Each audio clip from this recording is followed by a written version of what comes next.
Morning, all. All right, so news of the day. Starting off with news of the day and very small preview at the bottom of the board because there's just one game today. Uh, yeah, so there's just the one. Um, so the Ottawa Senators making news this morning, and again for good reasons. Artem Zub, 2 years, $5 million in total, $2.5 million each year. He'll be sticking around on the blue line. I think he got better as the season went along, as many of the Ottawa Senators did, and so they're keeping him.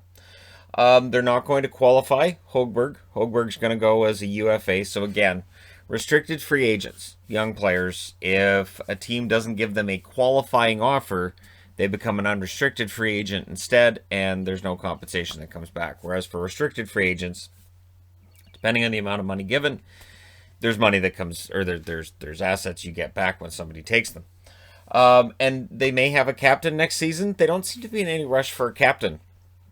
And honestly, when you look around the league, you look at how long it took Vegas to name a captain. They did pretty well without one. Detroit went without a captain for a while. I think the presence of a captain in the locker room seems to have less importance. At least the team puts less stress on that than they used to.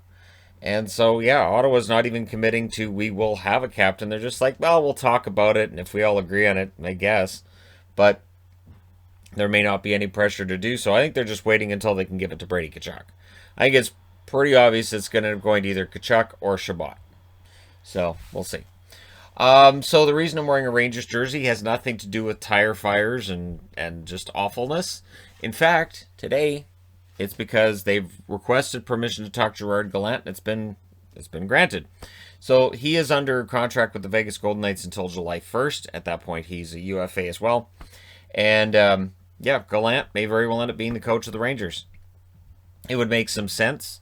The Rangers want to have a quick turnaround. They feel like they should be back in the playoffs. Gallant has a reputation as a coach that can help a team make a quick turnaround, and there you go. We'll see whether or not he ends up being the coach for the Rangers, but at least it's some positive news around the Rangers. So I thought, well, yeah, we'll take that and run with it. In contract talks, apparently Adam Larson and the Edmonton Oilers are close, and there's some belief that that will be extended. And isn't that crazy? It's crazy to me that the Taylor Hall for Adam Larson trade takes place. Everybody loses it on Edmonton.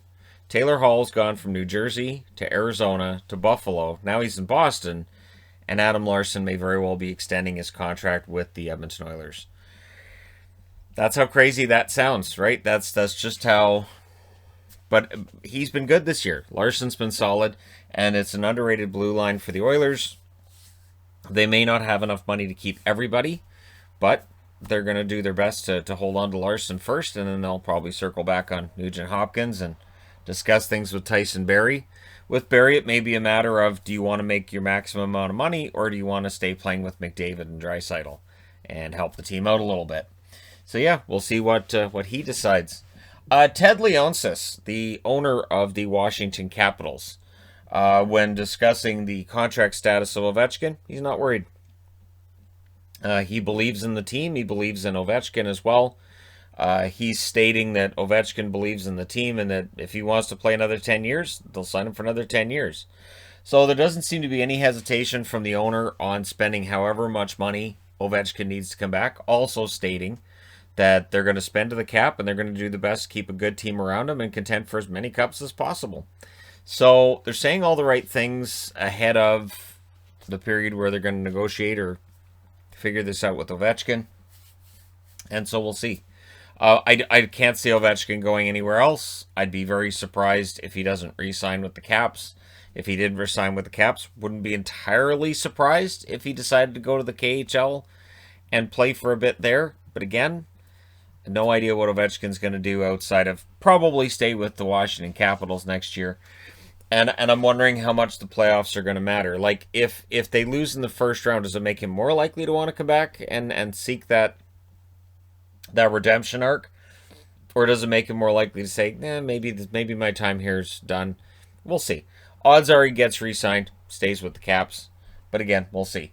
The brackets. So I posted the bracket on the community page here. I posted the bracket on Twitter, of course, the official bracket for the channel. And it is now officially open.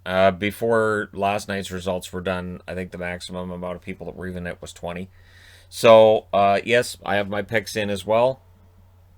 And I'm disappointed in myself that I'm not taking more chances and going for more underdogs than I am in my bracket. But it just, this year, it feels like it's more clear cut. And once the playoffs start, we'll see how wrong that is. But yeah, the bracket's open. I also have on the channel, on the community page, the final two polls on who's going to win what and when and how that's going to work. And yeah, I'll be talking about that in a video before the playoffs start tomorrow. Playoffs start tomorrow. So yeah, not for everybody, but they start tomorrow for the Caps and the Bruins. Bennett and Hornqvist are set to return. Speaking of playoffs, so the Florida Panthers getting back a couple of guys who play a very similar role, and it's going to be entertaining to see how back and forth this series goes and just how intense this series is. When you've got Bennett out there doing everything he can to agitate the other team, and then you can roll the next line onto the ice, and here comes Hornqvist to do his best to agitate the other team. They'll both crash the net. They both got a lot of attitude. I honestly think both of them coming back into the lineup for Florida is potentially huge, but we'll see, because Tampa has some big names coming back into their lineup too. That series is going to be so much fun. Ryan Hartman has been fined $5,000 for tripping Sammy Blais last night.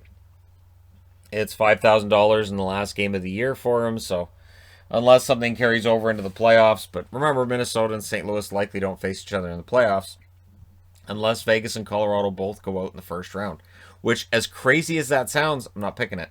So Hartman fined $5,000. That's the maximum allowable, and that's it. Don't do it again. That's all it is. Patrick Marleau. So for people wondering, so what's the state of mind with Marleau? Marleau is saying what we all kind of figured he would. He wants to stay. He wants to keep playing. He wants to play next year. It really will be, and I mean, I'm using the San Jose magnet because he's still technically under contract with San Jose. But I think that's what's going to happen. I think it's going to be, do the Sharks decide to bring him back for another year? I don't think he does them any harm on the fourth line. I think he played well for them this year. I don't see any reason for them not to at least consider it. But in the case of Doug Wilson and what they're going to do, he may decide to go in a different direction. He may decide to just take that spot and give it to a younger player. So we'll see. San Jose's in that special spot where they haven't admitted they're in a rebuild when they're clearly needing a rebuild. So do they try to bring in kids and go through the pain that they're going to need to go through, or do they pack this roster with veterans going into next season and say, all right, this is going to work this time. We promise. We'll see.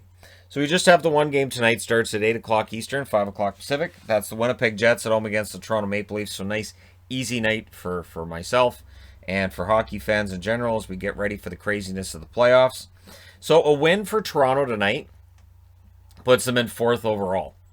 And that, of course, comes in when you get to the semifinals, and they seed the final 4 teams 1 versus 4, 2 versus 3.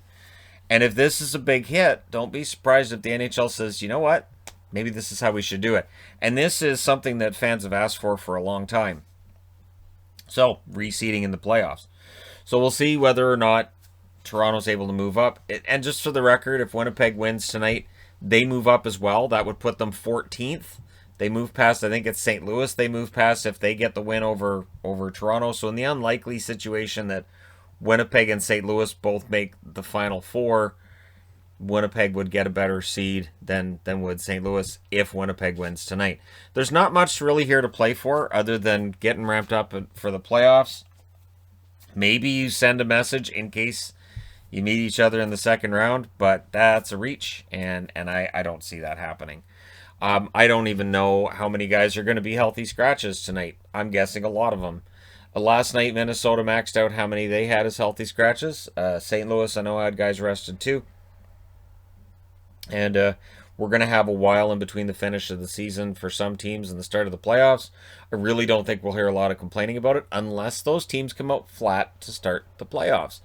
But otherwise, I think for players resting up, healing up, feeling better, I think that's always a good thing. So we'll see how things go. Let me know your winner in that game in the comments section below. As always, don't forget to hit like and subscribe if you're browsing your way through. You just happened upon this video. Thank you guys so much for watching, for all your support. I will talk to you again soon.